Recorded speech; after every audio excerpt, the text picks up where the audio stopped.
The Battle of Sialkot Sector in the Indo-Pakistan War of 1965 represents one of the most extensive and destructive armored confrontations fought on the subcontinent, and yet it remains central to understanding the evolution of mechanized warfare in South Asia. The conflict that enveloped Sialkot, Phillora, and Chawinda was not merely a clash of machines, but a collision of military doctrines, national ambition, and strategic miscalculation on both sides. While the Lahore sector bore the political signature of war, it was Sialkot that absorbed the primary shock of India's mechanized offensive and Pakistan's massive armoured response. The region, flat and open with intermittent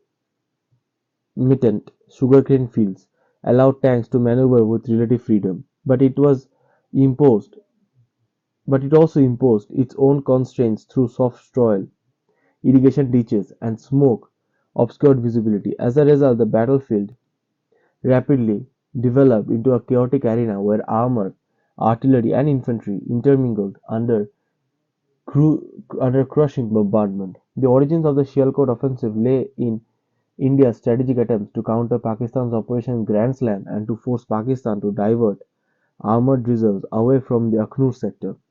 Under Indian command, the One Corps, the largest offensive formation India had assembled since independence, was deployed to break through Pakistani defensive lines, seize ground up to the Malada-Ravi link canal, and threaten Sialkot city directly. The Indian calculation was simple: compel Pakistan to redistribute armour northwards, degrade its offensive potential in Kashmir, and collapse its ability to dictate the tempo of the war.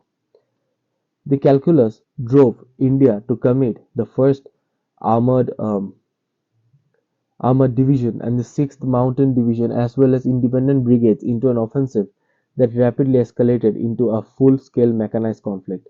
Pakistan responded with an armored concentration that would become the backbone of the defensive and counter-offensive efforts.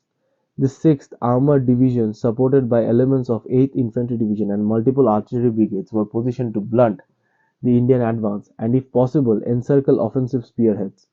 The Pakistani army was equipped with US-supplied M47 and M48 Patton tanks, vehicles superior on paper to India's mixed fleet of Centurions, Sherman variants, and AMX-13 light tanks. The Pattons possessed better optics, range-finding tools, and stabilization compared to most Indian tanks, but this advantage quickly eroded in the real battlefield conditions that emerged. Terrain friction, poor visibility, due to smoke, and the Centurion's thicker armor and superior gun performance inverted the expected technological hierarchy. On multiple occasions, Indian Centurions pardon, achieved frontal kills against Pattons at ranges where the Patton's armor should have offered meaningful resistance. The opening clashes near Phillora exposed the fundamental doctrine divergence between the two sides.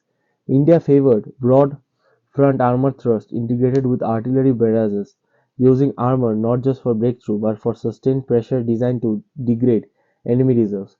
Pakistan, by contrast, sought rapid counterattacks, attempting to repel Indian advances through shock maneuvers and concentrated armored punches.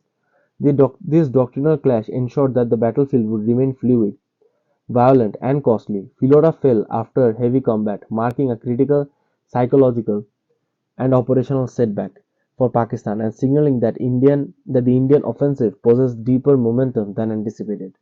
Chawinda would become the decisive arena, not by design but by attrition. Pakistan's counterattack attempts to envelop the Indian armored brigades by applying pressure along converging axes, but each attempt collided with dense artillery barrages and disciplined Indian defensive fire.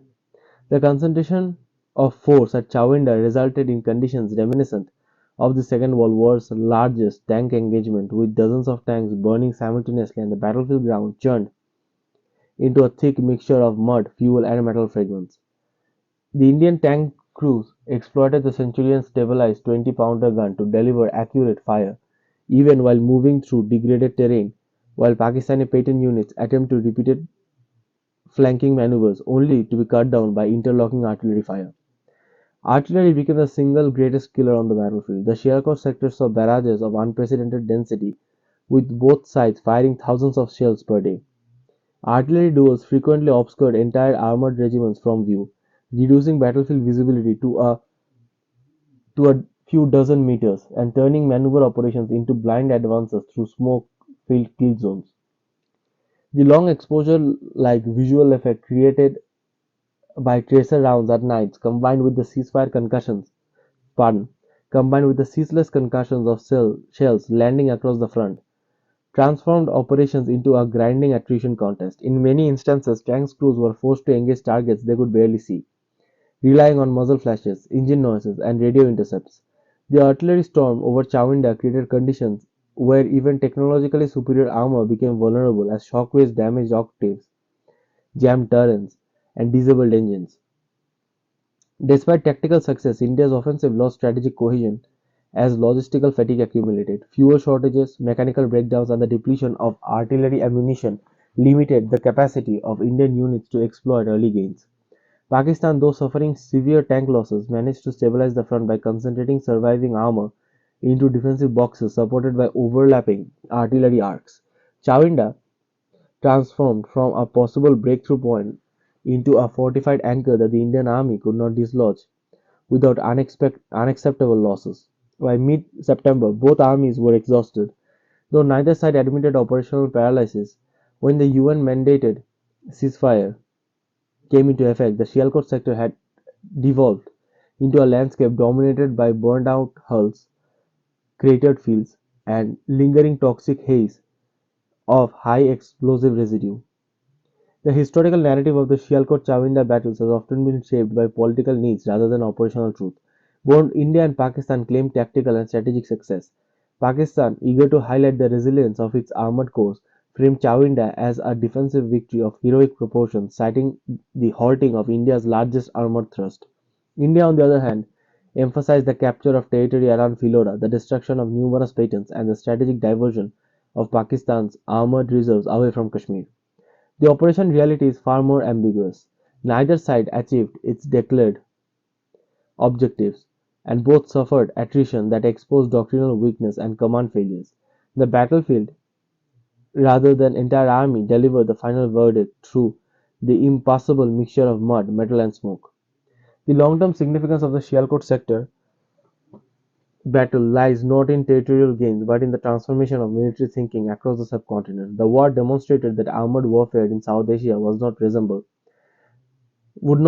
the clean maneuver paradigms of Western Europe or rapid exploitation models of desert warfare. Instead, it would be shaped by a combination of dense terrain, limited visibility, overwhelming artillery presence, and the infrastructure constraints.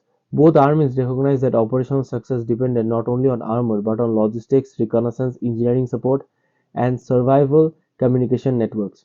The Centurion's performance also reshaped India's procurement and doctrine, emphasizing the need for heavy armor capable of withstanding both kinetic and environmental pressures. Pakistan's experience influenced its later shift towards combined arms integration and eventual effort to develop indigenous and Chinese support armor platforms. The Sialkot Chawinda engagement remained among the most heavily contested interpretations in South Asian military history. They were not decisive, they were defining. They exposed each army's conceptual illusions and forced the emergence of a more realistic understanding of armored and artillery warfare. The battlefield became a crucible in which the technologically ambitious